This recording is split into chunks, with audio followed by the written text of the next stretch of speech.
Okay, so I'm reading from Matthew chapter 13 and verse 24 through 30. And so it's a parable of the weeds. Jesus told them another parable.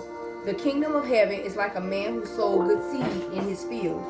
But while everyone was sleeping, his enemy came and sowed weeds among the wheat and went away. When the wheat sprouted and formed heads, then the weeds also appeared. The owner's servants came to him and said, "Sir, didn't you sow good seed in your field? Where then did the weeds come from?" "An enemy did this," he replied. The servants asked him, "Do you want us to go and pull them up?" "No," he answered, "because while you are pulling up the weeds, you may uproot the wheat with them. Let both grow together until the harvest. At that time I will tell the harvesters, first collect the weeds and tie them into bundles to be burned. Then gather the wheat and bring it into my barn." And so that parable specifically spoke to me immediately and said, what the enemy does for your harm, God will turn that around for your good. So when they planted, when the devil came and planted weeds are a bad thing. Weeds are things that, get in the way.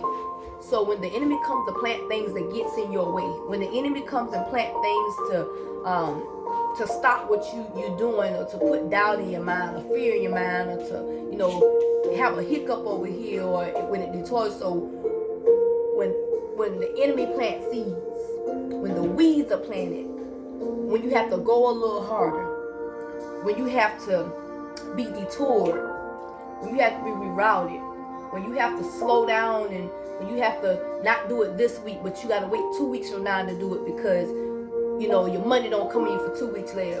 Whatever that the enemy sets out for your harm, it always turns out for your good. So you may have to go a little harder, like I said, but don't let that stop you from doing what you're supposed to be doing because you got a weed that done came up over here, or another little weed that done came up over here.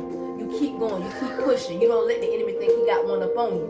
You keep on pushing through, because whatever that the enemy plants, whatever weed that he puts in, whatever bush that you have, whatever weed that he put in, whatever driveway, whatever weed that he puts in, whatever it is that you have to do, you keep going. As they did, like he said, when the enemy planted those weeds, he thought that was going to stop the harvesters from picking their wheat. It didn't, because when it all came down to it, he said, "No, don't pull up the weeds." He said, "Don't pull up the weeds. Don't even worry about the weeds. Don't pull up the weeds." He said, "Because if you do that, you might uproot." He said, "You might stop what God is doing." So whenever the enemy plants something, you make sure you don't even mess with what the enemy got. Don't even think he got one up on you, because you don't want that to even think he got nothing to uproot what God is doing in your life. So whenever that happens, you keep pushing, you keep going forward, because the devil ain't got nothing up on you when God is involved.